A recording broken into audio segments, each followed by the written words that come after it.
Hi, I've got an issue to speak about, and it's pretty big because it's going to affect everyone and everything.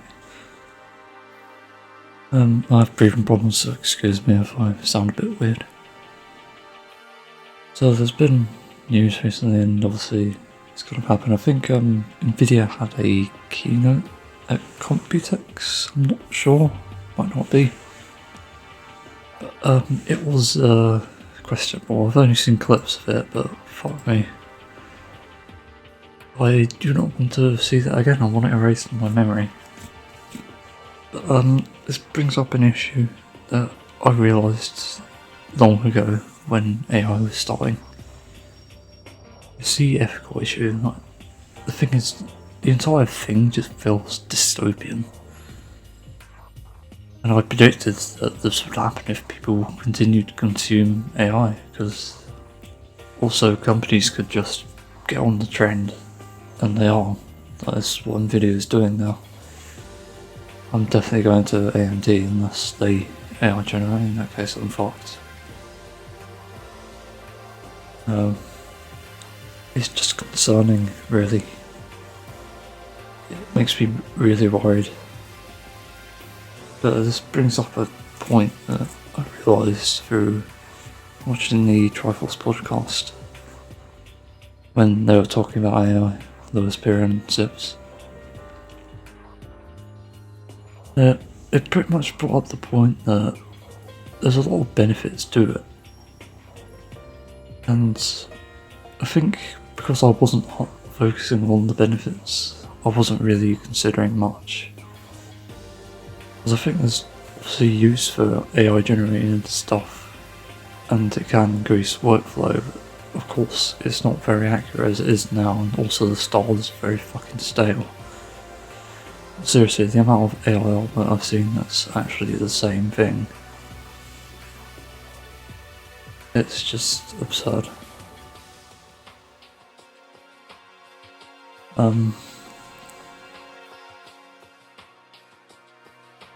Got distracted, got a fucking message.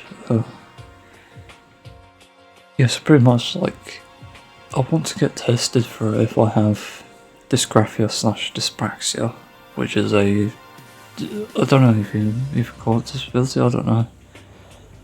It's just something that makes like drawing and handwriting really hard, and perspective.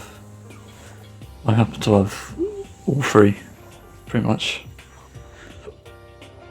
I still very much struggle with it, and I think, oh yeah, that's the thing, that AI generated backgrounds.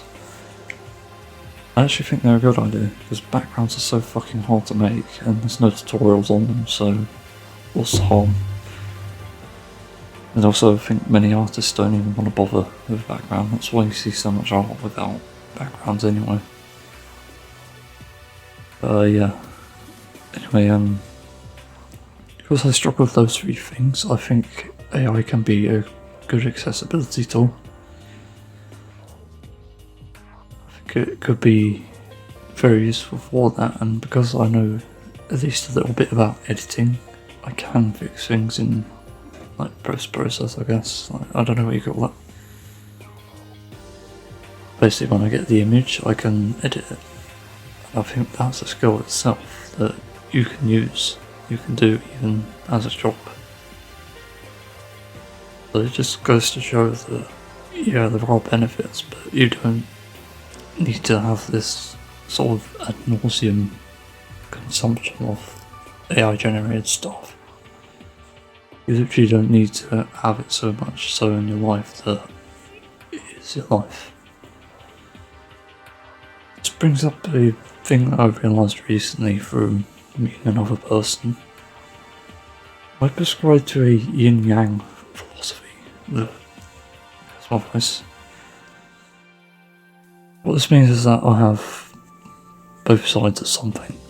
So, for example, I have my guitars behind me.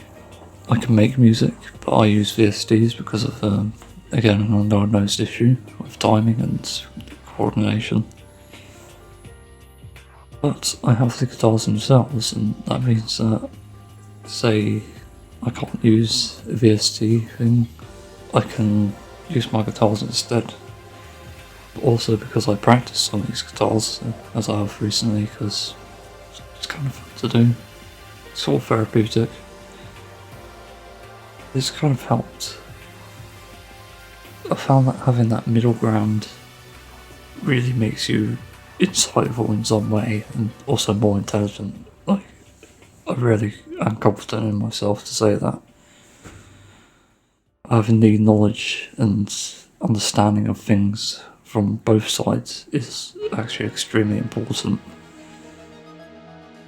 You know, I think if you ask a sort of a funk musician, as I discovered that crappy genre is called, if you ask them like what's velocity, what's frequency, I guarantee you they probably won't know. And again, this is like where you run into issues because they don't have the sort of yin-yang thing going on. They only know music from the funk perspective. And they've probably made it because it's like a template. Honestly, they all sound the same. I've heard a lot of funk, it just all sounds the same. I've never heard one that sounds different, and that goes to show really. Yeah, meanwhile, I listened to Mel, I was listening to the Dormitory last night, and it's just so distinct. I even found like a drum groove that was like offbeat, but it worked. It's insane.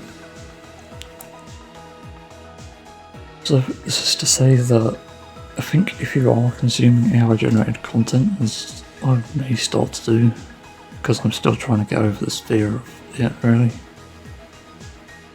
you need to have a balance. So don't consume just AI, also look at things from other artists, like artists who've put a lot of effort into their work, who are making something meaningful.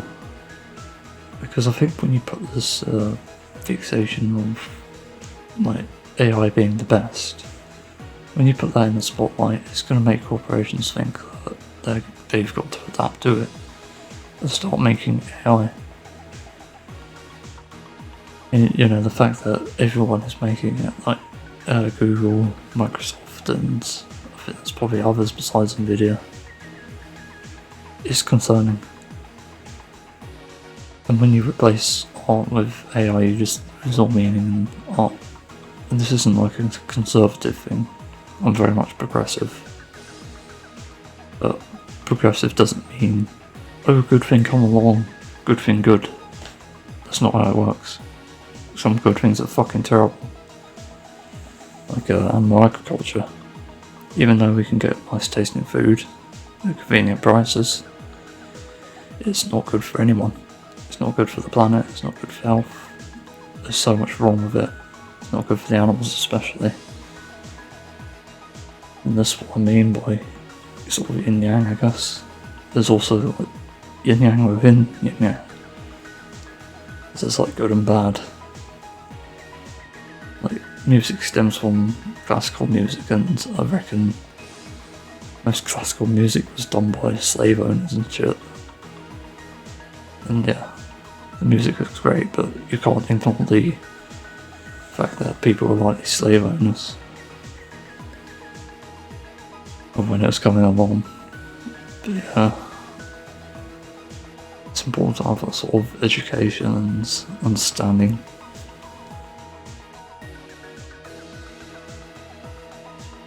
Yeah, I think that's all I have to talk about. I've been told my insight into AI generated stuff is interesting, and also apparently autistic people get a bad rap because overthinking is like seen as a negative trait somehow. Okay, I don't see how it can be negative because it obviously has made great progressive things.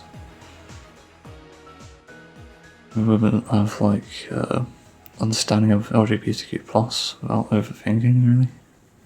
I can assume that's come from autistic people, or at least been prompted by.